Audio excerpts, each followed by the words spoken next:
Olá pessoal, boa tarde, boa noite, bom dia, não sei que hora que você está assistindo esse podcast. Hoje nós estamos com uma presença muito especial da doutora Gilmara, onde nós vamos estar falando um pouquinho em defesa da mulher. Boa tarde, doutora Gilmara, é um prazer receber você aqui com a gente no nosso podcast. Boa tarde, o prazer é todo meu, fico muito feliz de ter essa oportunidade de falar um pouquinho aí para São Gabriel do Oeste, para todo o Brasil, né? Doutora, como que surgiu a psicologia na sua vida, assim? Conta para nós um pouco da sua história, quantos anos de formada, o que representa a psicologia na sua vida? Sim, eu tenho por formação o magistério, né, a antiga, que era a pedagogia, e desde muito nova eu participava das igrejas tal, e tive uma experiência de vida religiosa. Olha só. E vivi, assim, cerca de uns 12 anos lá. Foi uma experiência bem intensa. E lá eu comecei a orientar espiritualmente algumas jovens. Olha que e bacana. De lá me despertou que nem todas as questões que nós vivemos são somente espirituais, mas tem um fundo psíquico, né? E lá eu tive esse chamado para a psicologia. Olha só. E aí fiz uma mudança de vida aí, né? Optei pela psicologia, ingressei para a faculdade, trilhei todo o caminho da psicologia, que são 5 anos de formação, e estou mais ou menos há uns 10 anos aí formada, né? E trilhando esse caminho onde hoje eu me encontrei. Se encontrou. Não só na parte espiritual, que eu já tinha, mas também tendo o embasamento científico da psicologia. Olha que bacana. Isso aconteceu então mais ou menos há 10 anos atrás, esse encontro com a psicologia. Há uns 15 anos. Uns 15 anos atrás. Aí você largou tudo e foi fazer faculdade de psicologia. Sim. Aqui no estado mesmo? Não, eu sou natural de São Paulo. São Paulo. Eu estava morando em Campinas. Aí tive a oportunidade de trilhar a psicologia dentro da PUC de Campinas. Foi uma oportunidade assim única, porque é referência ali no estado de São Paulo, né? E foi muito intenso, porque é um curso assim que lá ainda é integral e que você tem que se dedicar muito. Então foi bem bacana. E a partir daí eu continuei trilhando, estudando. Depois entrei para o SUS, né, para atenção básica. E hoje eu concilio. Eu trabalho no SUS, na atenção básica aqui em São Gabriel do Oeste, e trabalho também na clínica no particular. Atua nas duas áreas. Nas duas áreas. E você foi em qual igreja que você se encontrou nessa parte espiritual? Onde que foi, assim? Você pode contar para nós um pouquinho? Sim. Eu estava em São Paulo mesmo, né? A minha família é toda de São Paulo, da capital. Não estava ainda no interior. E foi na igreja católica mesmo, que onde legal. Que eu trilhei um caminho de vida franciscana. Foi uma experiência única também, uma experiência missionária. Então, conheci o Brasil inteiro, viajei para vários estados, morei em vários estados. Foi uma experiência bem legal, era uma comunidade jovem, mas com muita espiritualidade, muito bacana. Que legal. Sim. E como é que é trabalhar nessa profissão? Que nós sabemos que a doença do século hoje está na mente, na mente das pessoas. Muitas vezes elas estão depressivas, muitas vezes elas estão precisando de ajuda. Como que é trabalhar com as pessoas nessa questão do emocional? Como que é lidar com essas situações tão difíceis muitas vezes? Assim, como que é para a senhora? Para mim, assim, inicialmente eu busco o meu autocuidado, né? Então eu tenho que estar muito inteira, muito assim, totalmente entregue ali para a profissão, né? E com muito alto astral, porque normalmente os pacientes que eu acolho, eles não vêm me contar boas notícias, né? Então sempre são adoecimentos ou sofrimentos familiares ou questões assim do passado, traumas.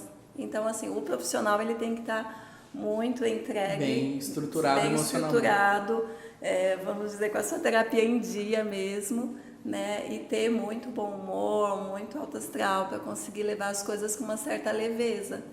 Porque assim a gente deveria ver a vida, né? Sim. Eu acredito que pós-pandemia as pessoas começaram a adoecer muito, a ter assim uma preocupação excessiva com o amanhã, né? Assim, o amanhã ele é muito assim intenso na vida das pessoas, na cabeça das pessoas. eu tô aqui e de repente eu tô pensando o que eu vou fazer amanhã, né? Então as pessoas não conseguem ter essa atenção no momento presente. Eu estou aqui, agora é esse momento. Sim. Então isso acaba adoecendo a mente da pessoa, porque ela nunca está inteira num lugar só. Né? Sim. Hoje eu estava acompanhando um famoso na internet, né? E ele passou nesse mês, esse começo de ano, já 2 vezes ele já passou por cardiologista, ele teve problema emocional muito grave, a ponto de alterar as emoções, alterar o coração dele, e ele descobriu que é ansiedade. Sim. Então, como nós podemos ver que essa preocupação do amanhã, ela vem nos atrapalhando. Isso altera o nosso humor, altera o nosso relacionamento, altera o nosso coração, altera todas as coisas, né? Sim. Como que isso é grave, né, doutora? A ansiedade, eu acho que é o mal do século, e ela realmente se apresenta com sintomas fisiológicos, né? Sim. Que a gente chamaria de psicossomáticos. Então, às vezes a pessoa está com uma gastrite, mas ela tem um fundo também emocional, né? Então, o próprio coração disparou, né? Mas às vezes não é um problema cardíaco. Sim. Né? A sudorese, a pessoa começa a suar, e de repente é uma questão mais da ansiedade, controle da ansiedade do que propriamente do corpo, né? Verdade, as emoções, né? Sim. E como lidar com as emoções nesse século? Como assim nós podemos... você disse que para estar atendendo a gente tem que estar bem. Como você consegue, assim, estar nesse alto astral? Como que você consegue estar bem? Não todos os dias, que quase é impossível, né? Sim. Mas, assim, para estar lidando com as emoções, o que você falaria para a gente, assim, o que eu acho que é um combo, né, de cuidado. Então, a pessoa teria que ter uma alimentação bem equilibrada, atividade física. Sim. Né, fazer especialmente atividade física que ela goste. Sim, então, que dá prazer, né? Vai dar prazer, vai gerar dentro do cérebro dela serotonina, dopamina, que são hormônios do bem, hormônios do prazer, né? Então, ter uma vida também com lazer, não só com trabalho. A gente vê que a gente trabalha muito hoje em dia, né? Então, reservar alguns momentos para lazer, momentos familiares, momentos de curtir a família, de até ter um ócio, né? Hoje eu não vou fazer nada, vou ficar aqui com a família, né? Sim, vou ficar descansando realmente. Doutora, esse mês de agosto, nós estamos no mês de alusão sobre a questão do agosto lilás, onde nós estamos com um tema em evidência sobre feminicídio, sobre essa questão de violência contra a mulher. Sim. Nós temos visto que no estado do Mato Grosso do Sul, nós estamos liderando o ranking aí, brasileiro de feminicídio, né? Foram 43 vidas que se perderam no ano passado e esse ano já muitas vidas se perderam. O que você falaria para essas mulheres hoje que estão vivendo esse momento de caos nas suas famílias, que estão vivendo esse momento de dificuldade? O que você diria para elas como um conselho? O que você poderia falar para nós? Eu acredito que nós, mulheres, a gente precisa muito resgatar o amor próprio. Né? Sim. Quando a mulher se permite ser violentada ou agredida de alguma forma, mesmo que seja só verbalmente, então ela está permitindo que venha até ela um desamor e ela aceite, né? Então ela tem que não aceitar, né? E para isso ela precisa além de todos os cuidados que eu já falei, ela precisa muitas vezes de terapia, de psicoterapia, de olhar para si, de se conhecer e falar, eu tenho valor. Sim. Né? E não aceitar, porque na realidade a violência ela não começa de uma forma grande, já como um femicídio. Não, ela começa com pequenas agressões. Sim. Né? Um levantar a voz, onde o homem quer ter a última voz, e aí devagarzinho vai ocorrendo um ciclo da violência, que vai aumentando gradativamente.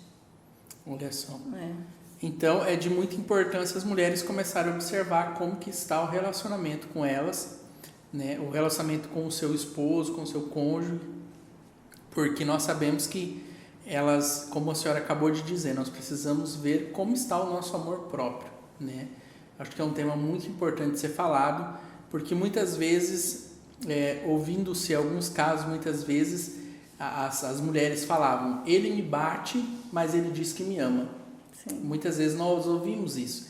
E muitas vezes as mulheres que são agredidas, elas não têm para onde ir. Muitas vezes não se sentem amadas, não se sentem acolhidas e decidem ficar com seus esposos, né? Com seus maridos. Sim. Então, essa grande importância a gente trabalhar nas igrejas, no nosso município, essa questão do amor próprio. Nós precisamos saber quem nós somos realmente. Eu acho que isso é de grande importância, né? A gente deixar ressaltar nesse podcast, nesse momento, né? Pedir que as mulheres façam essa autoanálise. Quem elas são realmente para Deus, quem elas são para os seus filhos, né? Exatamente. Eu acho que incentivar as mulheres a descobrir esse real amor próprio. Sim. Quando a gente fala também do feminicídio, a gente está falando de algo também ligado a políticas públicas. Sim. Porque essas mulheres, elas são vulneráveis, né? Então, financeiramente, ela está dentro de um relacionamento, mas ela não tem para onde correr. Então, quando Sim. a mulher não tem renda, né, mínima para ela sobreviver, então, mesmo que ela esteja passando por um estado de violência, acho que ela começa a refletir, mas aqui eu tenho casa. Uhum. Se eu sair daqui, para onde que eu vou?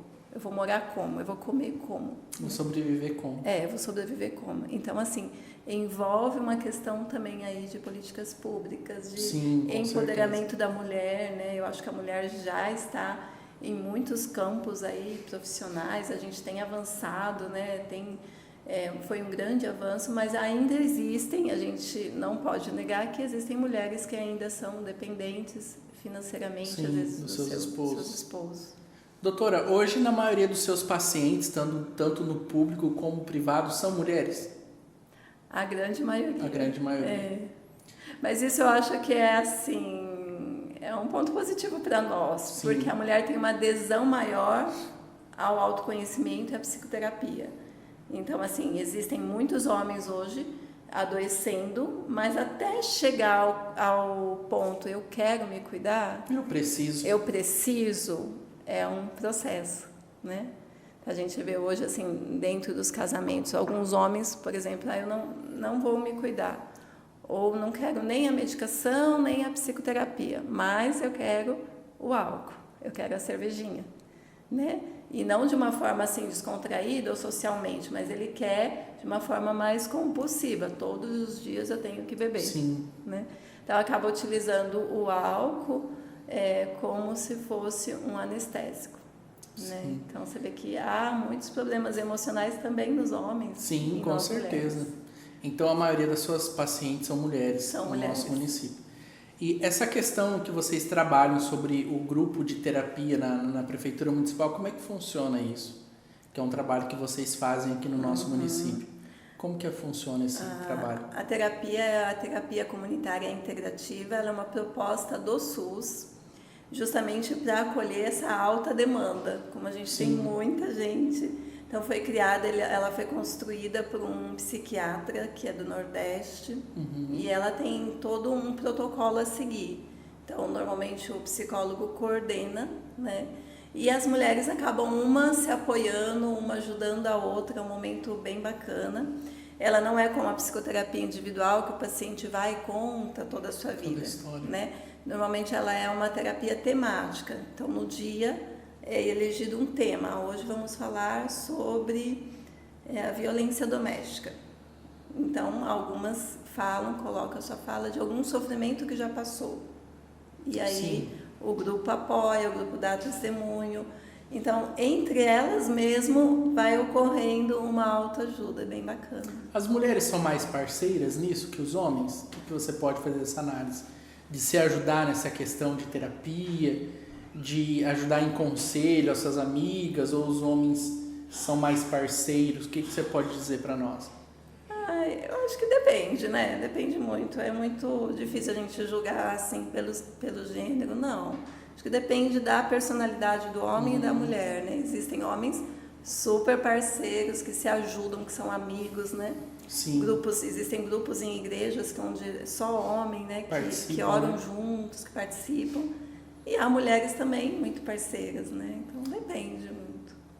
Mas parece que na sociedade elas se juntam mais, né? Quando essa questão de falar da sua dor, a mulher ela tem mais facilidade, né?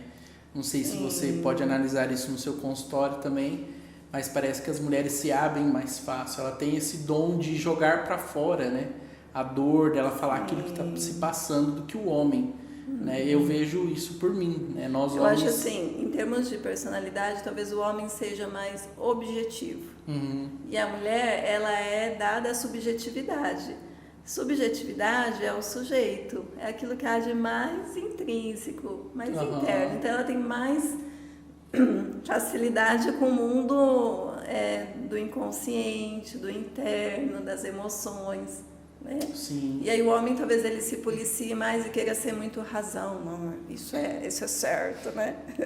Sim. Em alguns casos, né? Não sempre. Os homens a princípio são mais razões, as mulheres mais emoção. Mas eu acho que nós precisamos ter esse equilíbrio, né? Sim. E participar. Mas é grande importância esse tema, da gente estar trabalhando, falando, dizer que as mulheres têm a voz nessa sociedade, né? Dizer que as mulheres têm o CAPS do nosso município, tem os grupos de terapia que a senhora acabou de falar, que é muito importante para estar participando, né? Doutora, existe uma lei que chama-se Lei Maria da Penha. Você poderia explicar um pouquinho para nós o que é essa lei e o que foi essa conquista para as mulheres brasileiras? Então, a Lei Maria da Penha, ela foi criada há 16 anos. Ela foi uma mulher que sofreu agressões e muito próxima aí da morte. Ela foi socorrida, ficou paraplégica, foram 2 atentados que ela sofreu. E aí depois, né, ela na cadeira de rodas, ela começou a luta para criar essa lei. Então, é uma lei que assegura a mulher, que tem alguns fundamentos de proteção, onde ela explica os tipos de violência. Então, a violência física, a violência psicológica, a violência sexual, a moral e a patrimonial, né? Então, essas violências que aí podem estar dentro desse ciclo ou podem estar misturadas e podem surgir aí na vida da mulher. Ela é uma lei que garante à mulher essa segurança. Sim. Doutora, eu estou lendo aqui o panfleto, violência física, tapas, chutes, empurrões, puxões de cabelo e queimar. Então quer dizer que se as mulheres hoje estão sofrendo esse tipo de violência, elas podem fazer as denúncias contra o seu companheiro. Sim. Violência psicológica, humilhações, ofensas, perseguições, chantagem, proibir de trabalhar, estudar, sair de casa, viajar, falar com amigos ou parentes. Também são outro tipo de violência psicológica. Sim. Né? Muitas vezes elas acham, os maridos acham que isso não tem nada a ver, mas olha a gravidade disso que pode trazer no emocional de uma mulher. É que a violência psicológica ela é muito sutil, né? Então o marido não vai simplesmente proibir de falar com amigos, mas de repente, vamos sair só nós, sempre nós, não aceito ninguém como visita na minha casa, porque eu não gosto de visita, e aí começa assim, de uma forma muito sutil, quando vê, a mulher tá numa redoma onde ela só tem ele e não tem mais relacionamento nenhum, nem social, nem com outras pessoas, né? Até a questão de proibir de estudar, né, doutora? Sim, sim. Você vê que nós estamos hoje num mundo tão globalizado, né? Então, violência sexual, forçar relação sexual mesmo sendo casada, forçar a mulher a engravidar contra a sua vontade ou impedir a sua gravidez. Uma gravidez, né? Sim. Então, você vê que é tão sério esse caso de violência sexual. Sim.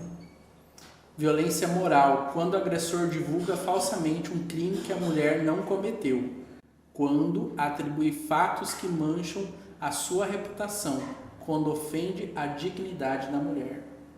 Outro também muito sério, Sim. Violência moral, que mexe com a moral das mulheres. Violência patrimonial, retenção, destruição parcial ou total de objetos, documentos pessoais ou bens. Muitas vezes o esposo faz isso para que a mulher não saia de casa e não procure ajuda. Exatamente. É isso que acontece na maioria das vezes. Como se ele falasse assim, aqui essa casa é minha. Mas a gente sabe hoje que por lei, que se há uma união estável, ou se os dois estão vivendo juntos, a casa é dos dois, né? É dos dois. A não ser que ele tenha adquirido antes do casamento, né? Então, essa ideia de que é meu porque eu sou o homem, né? Então, ela leva... É uma construção dos dois juntos, né? Sim. Doutora, o que você poderia falar para essas mulheres hoje, assim, que têm vivido esses momentos difíceis das suas vidas, como essa questão das violências, né? Talvez as pessoas que estão nos assistindo não sabiam o que é uma violência psicológica. O que você falaria para essas mulheres hoje que estão vivendo esses tipos de violência? Qual o conselho que você daria para elas? Acho que inicialmente ter coragem, né? Coragem de quebrar esse ciclo, coragem de ir e falar, né? Falar hoje é sabedoria, então a gente tem que saber falar, a gente tem que saber, às vezes, denunciar. Então, assim, se você ainda não é fortalecida o suficiente para denunciar, então busque ajuda, né? Eu acho que a gente tem vários locais de ajuda, tanto dentro da saúde pública, quanto, às vezes, um profissional no particular, ou a gente pode ir até numa igreja, procurar um pastor, procurar um padre, ou, assim, há várias formas de a gente pedir um socorro, né? Ou apenas, assim, falar, né? Expor, porque às vezes também a mulher está adoecida e ela não conseguiu trazer para o seu lar um diálogo de falar assim, olha, eu quero trabalhar, né? Eu quero estudar, eu quero também, como você põe o dinheiro na casa, eu também quero ter o meu dinheiro, sim, né? ter a oportunidade, né? Então, aprender novas coisas. Sim.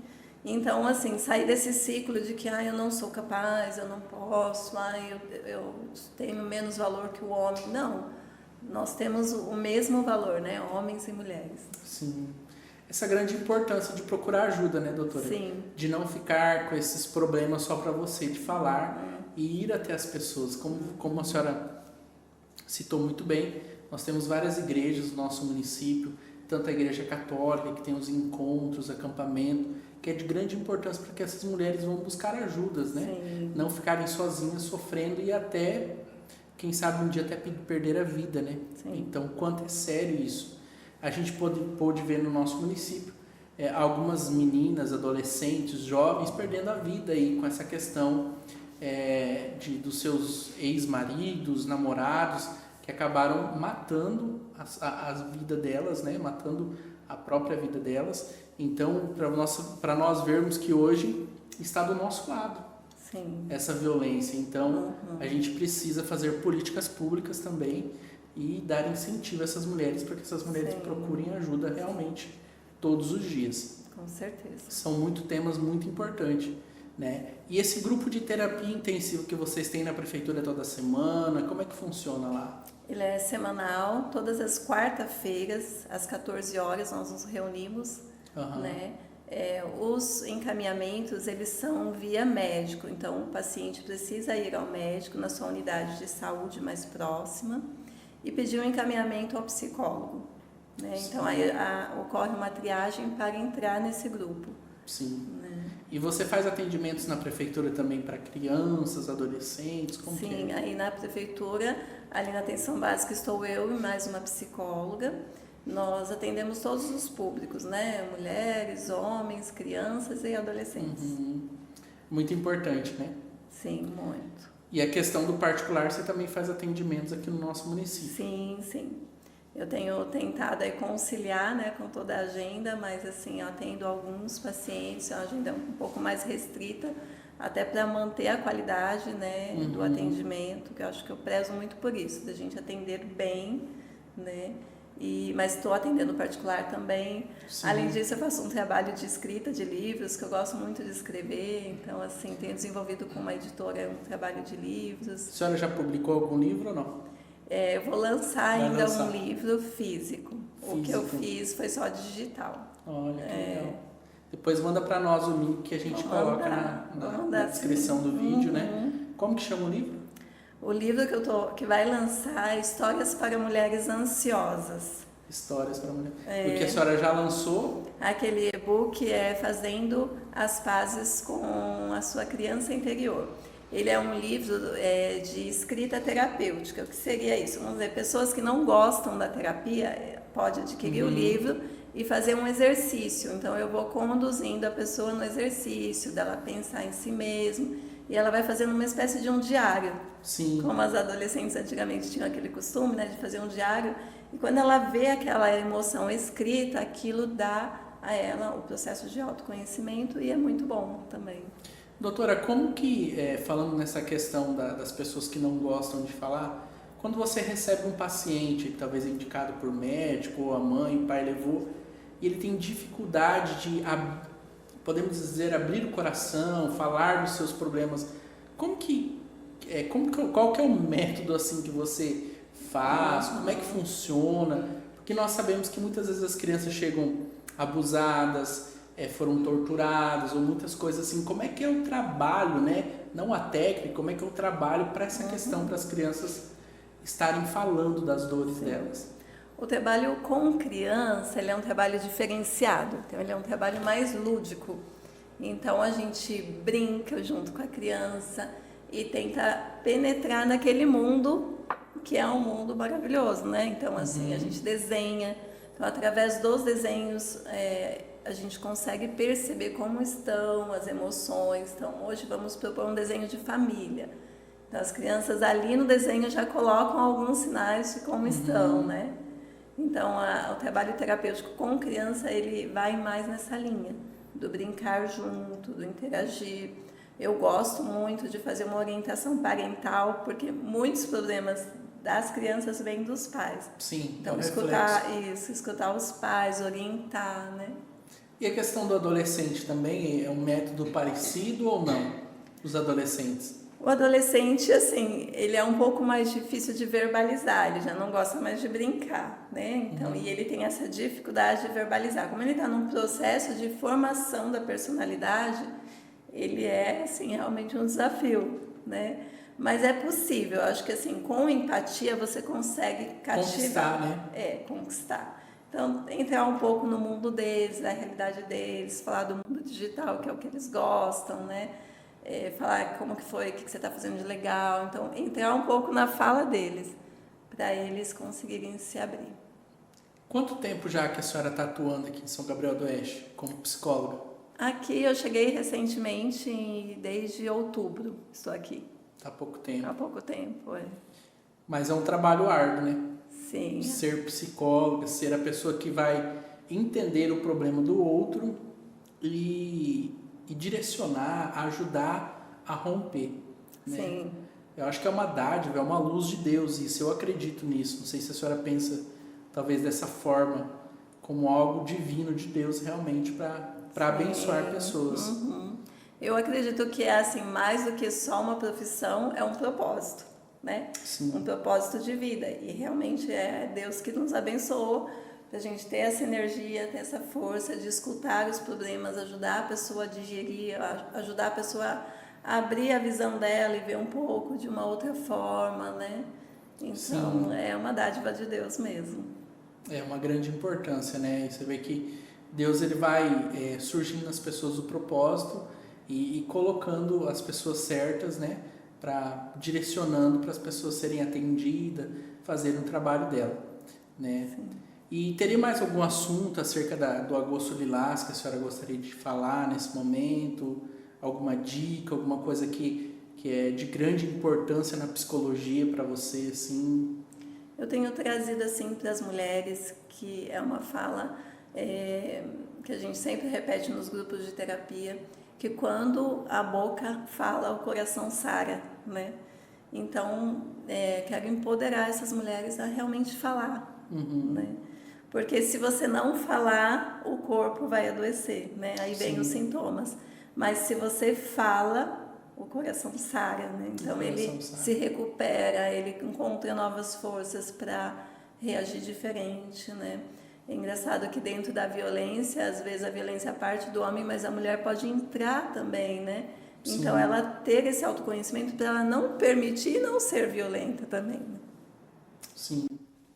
E teve algum caso desses atendimentos que a senhora já fez, né, pelo nosso município ou em outra cidade, que chamou mais a sua atenção, assim, que marcou a sua história e disse, estou no caminho certo? Eu acho que para isso que Deus me colocou nesse momento, assim, que chamou sua atenção? Então, Edson, assim, quando eu atendo, acho que os casos que mais mexem com a minha estrutura, porque eu sou mãe também, quando atendo as crianças que são das famílias acolhedoras, né? Então, assim, em outros municípios já atendi crianças e, assim, consegui acompanhar a criança desde que veio para o abrigo, até todo o caminho, até sair a adoção. Então, eu acho que quando eu vejo essa criança superar os traumas, que é perder uma família, né? Ser destituída de uma família e ganhar uma nova família, eu acho que isso, assim, me enche os olhos de, assim, né? Nossa, vale a pena ver essa criança hoje feliz e tendo um novo lar, né? Eu acho uma nova história para ela. É uma nova história. Quando a gente pensa na mulher também, outra questão que eu acho que dificulta dentro dos relacionamentos é que, às vezes, a mulher sofrendo agressão, apesar dela estar naquele sofrimento dentro do lar, mas ela tem uma dependência afetiva, né? Aquela pessoa, por muitos anos, foi o amor da vida dela, né? E, de repente, seja por uma dependência química ou dependência do álcool, começou a se transformar, ou mesmo porque a pessoa, de repente, começou a se revelar mais agressivo, né? Então, foi entrando, foi penetrando até chegar numa agressão física. Mas a mulher tem essa questão de, às vezes, ter a dificuldade de realmente vou me separar, vou, né, cada um para o seu canto, porque ela tem essa dependência afetiva.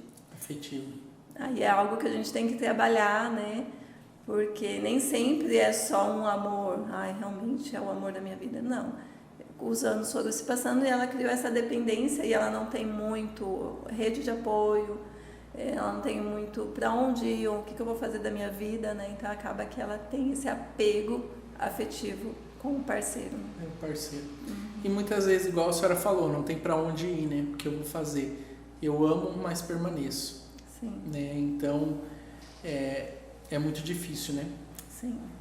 Então, eu acredito assim que essas mulheres tenham forças para romper essas barreiras, romper essas dificuldades e se desligar, literalmente, dos seus esposos, né? Que tem feito elas sofrerem dia a dia, dia após dia. Doutora, quero agradecer muito a sua participação. Foi um podcast maravilhoso, onde nós aprendemos várias coisas. O que é violência, né? A gente pôde falar um pouquinho sobre o agosto lilás, que é de grande importância para as mulheres brasileiras. Queria que você deixasse suas considerações finais aqui para o nosso podcast, para os nossos que estão assistindo, vendo essa live, esse podcast. Sim, para mim foi uma alegria também estar aqui, né? A primeira vez que eu fui convidada, assim, recentemente cheguei em São Gabriel do Oeste. Tem sido uma experiência maravilhosa, estou amando a cidade, fui muito bem acolhida, né? E deixo esse recado aí para todas as mulheres que tenham essa coragem, essa decisão em buscar o melhor para a sua própria vida. É muito importante. Pessoal, quero agradecer a você que está assistindo esse podcast, quero que você curte, compartilha, se inscreva no nosso canal, né? Ativa o sininho. Quero agradecer muito por você assistir esse podcast. Deus abençoe sua vida. Se interage sobre esse tema tão importante que é o Agosto Lilás.